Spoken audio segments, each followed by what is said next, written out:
যাতে আমরা জ্বালানি সাশ্রয় করতে পারি। উনি নিজেও কিন্তু সেটা এবং বলেছেন, নিজেও করছেন। আমরাও সেইভাবে কালকে আমি গুয়াহাটি থেকে আসার পর আপনাদের মধ্যে অনেকে জিজ্ঞেস করছিলেন যে কী হবে। আমি বলছেন এলাম, আমি কথা বলছি। তো সেই বিষয়ে কালকে চিফ সেক্রেটারি মহোদয় এবং ডিজি সাহেব এসেছিলেন, ওনাদের সাথে কথা বলে দেখি আজকে আমরা সেটা ইমপ্লিমেন্টেশন করেছি যাতে কাজও চলে, অথচ এটাকে নিয়ে যেন উদ্বেগ না হয়।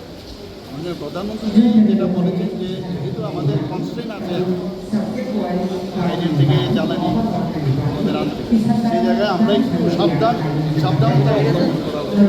আমরাও সেভাবে তার কথায় মানুষ থাকি। শুধু সরকার না, আমি দেখেছি আজকে রাস্তার মধ্যেও সাধারণ মানুষও কিন্তু সেইভাবে চেষ্টা করে। এর আগেও মনে আছে কি না জানি না, আমি বেশ কয়েক বছর আগে উনি যখন যারা মানে ওয়েল টু ডু ফ্যামিলি তাদের প্রতি উনি আহ্বান করেছিলেন যে আপনারা যে সাবসিডি গ্যাসের জন্য দেওয়া হয় সেটা আপনারা সারেন্ডার করুন এবং আপনাদের এই সাবসিডির এই গ্যাসের দিয়ে আপনারা যাদের মানে ঘরে কোনো দিন গ্যাস পৌঁছাতে পারবে না, সেটাই হলো। কিন্তু প্রচুর জায়গায় মানুষ এখন মানে গ্যাসের সিলিন্ডার 40 দেওয়া সুবিধে হলো।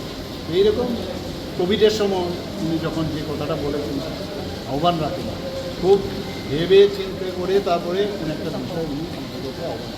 আমরাও সেইভাবে কাজ করছি এবং আমি নিশ্চিত যে বর্তমান যে অবস্থাটা দাঁড়িয়ে আছে সেই অবস্থা থেকে আমরা বেরিয়ে আসতে। আর 50% এমপ্লয়ি